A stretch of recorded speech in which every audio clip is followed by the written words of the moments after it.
This is me, Keith Richards.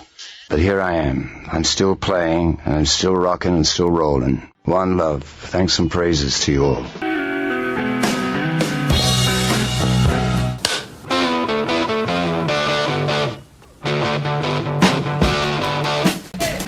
I wanted to make noise, and if it took using a guitar to do it.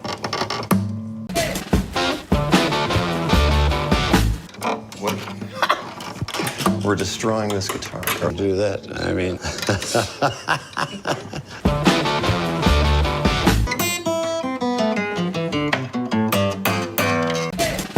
He is definitely the archetypal bad boy rock guitarist personified, and he's the model that all of us rebellious rock guitar players follow from. Every guy I've ever met in my life wants to be Keith Richards. The legendary Rolling Stones guitarist is famous not just for his rock and roll attitude. Rock and roll has to have an element of danger and an element of unpredictability. And when you look at Keith Richards, he embodies every element that you want in your rock and roll star. He is the epitome of a rock guitarist. The original, the one and only, it's Keith Richards. Yeah, you got! But why choose a guitar with one less string? And what's the story behind this unusual setup? Keith is all about living your life with no one telling you how to be. It's following who you are fearlessly. There isn't another guitar player like Keith Richards. There's nobody who comes anywhere close to him. Do we call that destiny? What do we call it? I call it love. Keith Richards wrote the dictionary version of what rock and roll was. So, there we go. Story so far.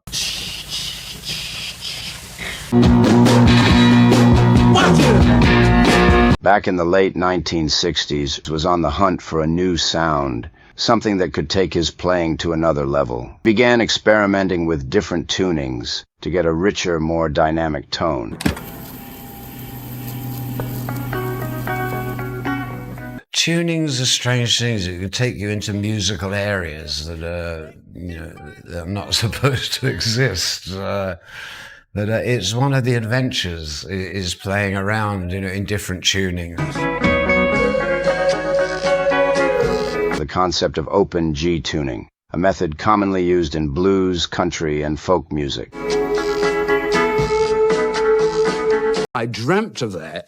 That's not the same thing as knowing, is it? Took this a step further by ditching the low E string, the sixth string.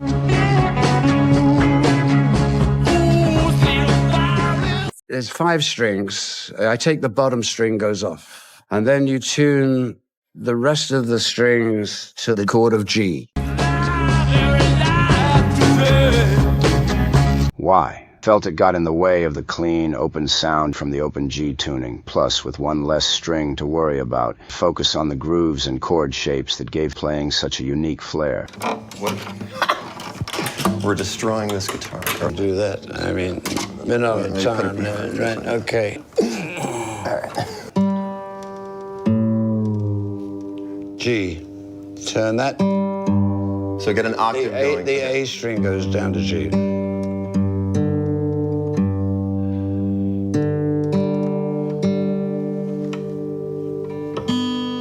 He stays the same. Then you drop him.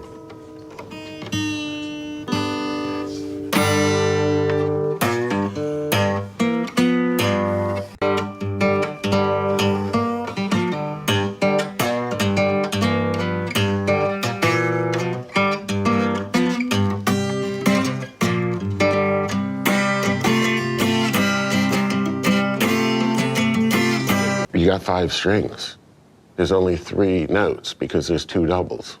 2 sets of Ds, 2 sets of Gs, and a B. So the way it rings, the way certain things ring, you don't hear that on a normal guitar. It's definitely not about filling it up. If you're still thinking about what you can add instead of what you need to take away, you're still at the beginning stages. Why stick with 5 strings? Use them to channel the music, turning it into the raw, electrifying rock and roll that defined the Rolling Stones.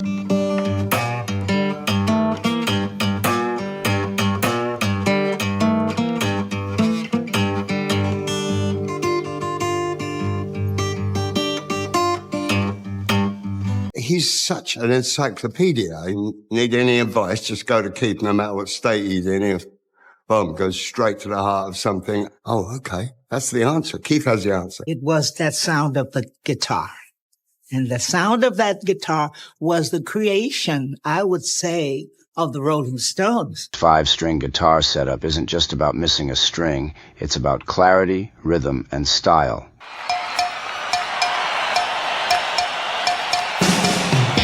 Simplicity and clarity. Without the low E string, there's less mud in the sound.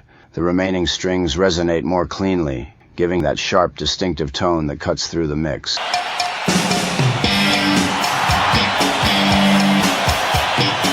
Every guitar player in the world went, wow! And how did he do that? Well, he took off one string. Rhythmic freedom. The 5-string setup lets him focus on strumming open, ringing chords, and creating infectious riffs. Think of the unforgettable licks in Honky Tonk Women. There's something about the intonation of the notes, the separation of the point. I would say almost mystical, that when hit in the right way in the right moment, you know, a cheap ride to heaven.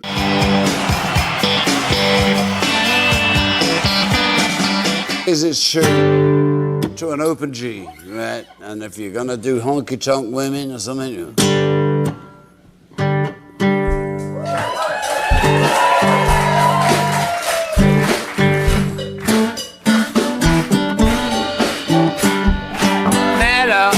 Just so far up, Queen and member.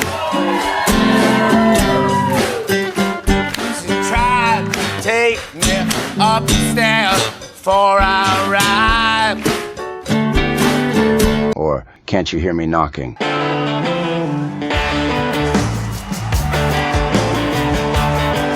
Without the extra string, there's nothing to distract him from those signature rhythms.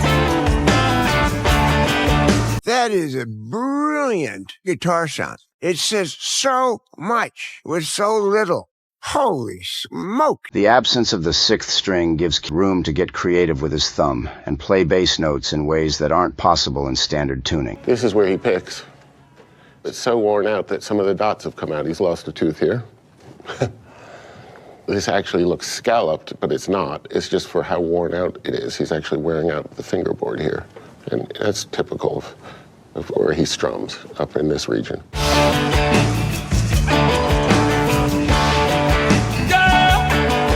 It also opens up new, unique chord shapes that add to his instantly recognizable style, that raw, authentic sound. Yeah, you got satin shoes. Over the years, the 5-string open G tuning has become synonymous sound. I do love, you know, playing solos, but I've always said to myself, a solo's come and go. A riff lasts forever.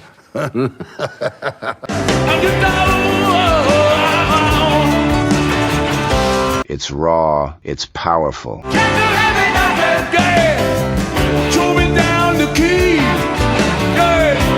And it has that jangly edge that defines so many of the Rolling Stones' greatest hits.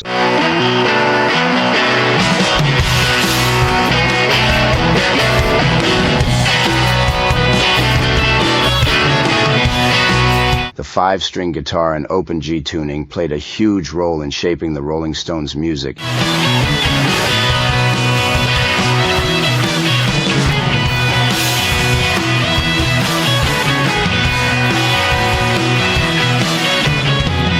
I really do like a striking intro to records, especially a rock and roll record, you know, and I'm talking about that particular format, that if an intro can grab you, you're going to be in for at least a few more minutes. And if the riff behind that intro grabs you, then you pretty much got them.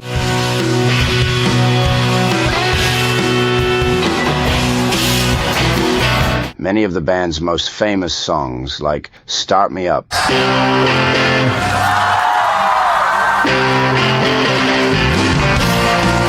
rely on this setup for their rhythmic drive and unmistakable sound.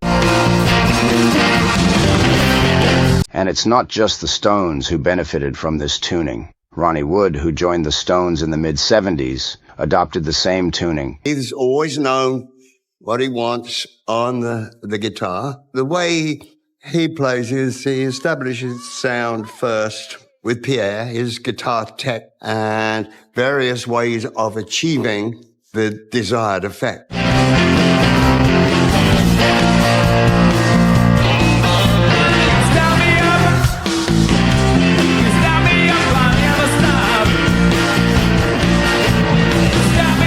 Is a perfect example of how less can be more. What has Keith taught you? Well, he's taught me less is more, you know, which is a real good thing musically. By stripping the instrument down and focusing on the essentials groove, rhythm, and feel, created a timeless sound that helped define an entire era of rock music. Keith is all about feel and instinct.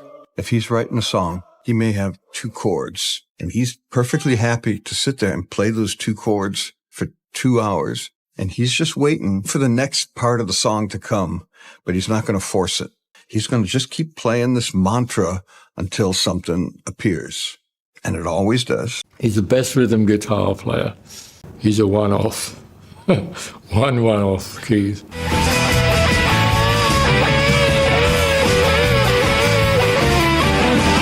I just love riffs. I just love a great connection of notes that can repeat themselves over and over without being monotonous, without being boring. And that's what a good riff is.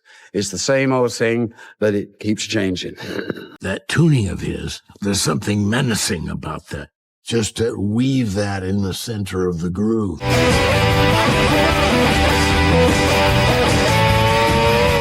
Feeling like he had gone as far as he could in standard tuning. With the 5-string, it was just like turning a page.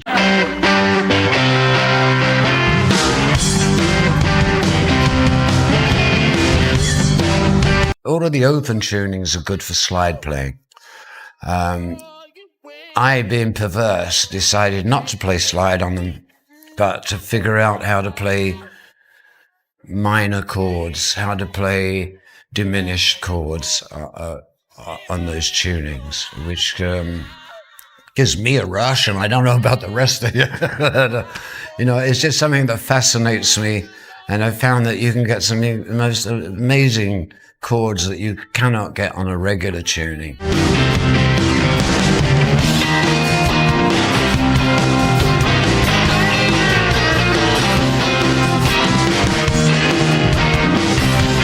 There's another story. And I'm still exploring. With 5 strings, you can be sparse. That's your frame. That's what you work on. Start Me Up. Can't You Hear Me Knocking? Honky-tonk women. All leave gaps between the chords. There's a Keith Richards sound and a Keith Richards approach to the guitar that just is unlike anything that I've ever heard from anyone else. Even though you're constricted, maybe it's the constriction of the number of notes that there are to play, because a lot of them are repeats. Maybe it's to do with the fact that because they're repeated notes, they're droning in different octaves. And I'm still learning. That's as far as I've got. My finished paper will come out in about the year 2050. People will still be trying to play what he plays 50 years from now. There won't be another. Silence is your canvas for a musician. And it's how much you fill in the canvas and how much light you let through, which is something you really don't know. It's almost intuitive. You do it by feel, really, an instinct. There's a certain type of way that he plays in the middle of the neck and a certain hammering, slashing. I didn't want to be a guitar player. I wanted to make noise, and if it took using a guitar to do it, I do it. I became a pretty good one in some respects. I suppose, really, I'm saying I use the guitar really as a percussion instrument. It's a rhythm thing for me. It's tough to characterize Keith Richards' guitar playing. I believe it's a really organic extension of who he is, of his soul. It's no different than speaking. It's no different than walking. It's just a musical manifestation of who he is. And not all musicians are like that.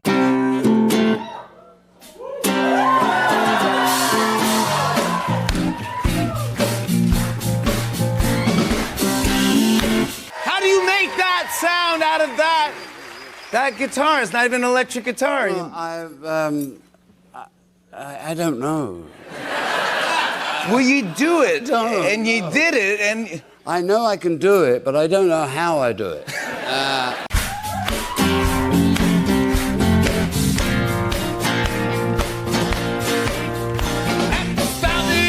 Why do you use a guitar with one less string than usual? And how did this unusual setup come about? It begins in the late 1960s when he started experimenting with open tunings to create a richer, fuller sound.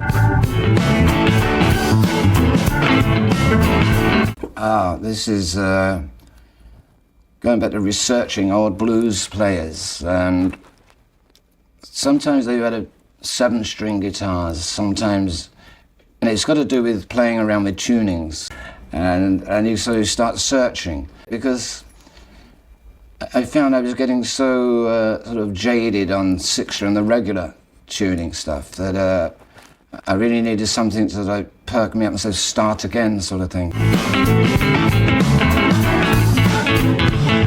One day, a fellow musician, Ry Cooder, introduced to the concept of using open G tuning, the great Ry Cooder, who plays on Let It Bleed and Sticky Fingers.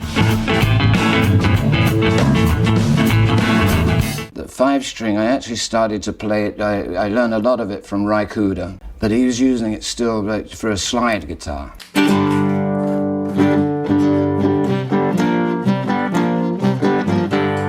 First introduced a 5-string open G, the moment heard it, found something special. The tuning fit perfectly with the gritty, bluesy rock style the Rolling Stones had mastered.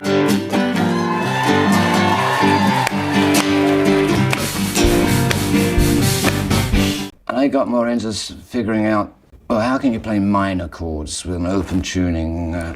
This gets a bit technical.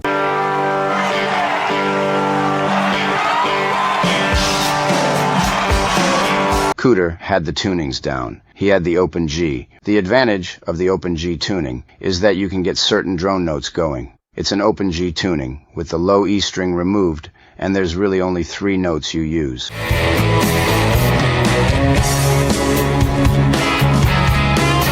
Because with a 5-string guitar, you've only got 3 notes. You've got 5 strings, but 2 of the notes are identical, and so you, in a way, you're very much limiting yourself to what can be done. But at the same time, there are other areas, because of the limitations, you've got to find other ways out, and that's basically how I got into it.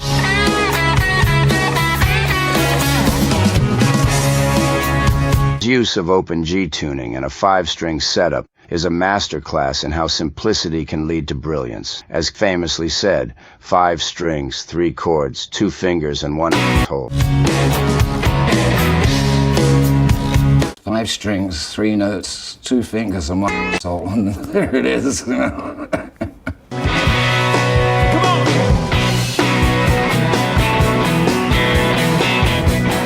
A rock and roll formula that stood the test of time.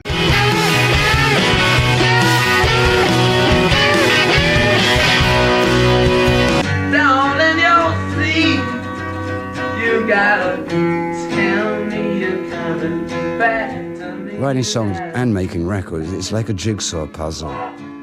There's always that thing of not quite knowing what's going to come up next. When it all locks into position, it is quite an incredible sensation. And everybody that's involved in doing that, when it's happening, knows that for a moment you're in a special place, a special time, and you feel very privileged to actually be there.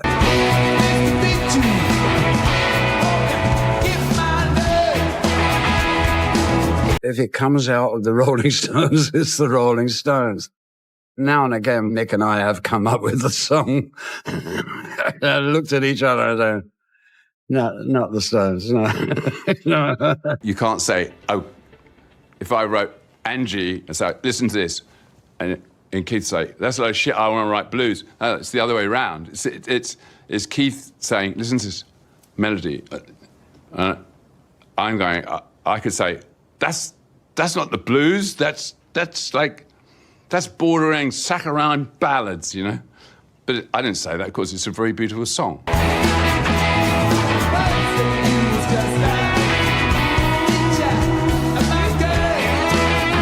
Mick wants to be the leader. He's the leader of the pack. Keith doesn't give a fuck about being the leader, but he thinks he really is. To do it for this long, Mick and I both look at each other and say, we must be doing something right. I don't know what it is. Music is a resilient thing. And sometimes I think, God, it's the only thing we've got that we can trust. You know? I found the best remedy is to put them all together in a room and say, hey, it goes like this, 1, 2, 3, 4, and all the problems go away. When they finally step off the stage for the last time, we will all know that we shall never see anything like that ever again. What I'm trying to say is that the Rolling Stones are many, many things. And one of the good things about the Rolling Stones is that they embrace a lot of kinds of music. Yes, they were a blues band. Yes, they were a rock band. Yes, they did things like Painted Black. Yes, they did like classic rock. Yes, they did dance songs. You have to push innovation a bit sometimes because people get older, they just want to stick in one thing.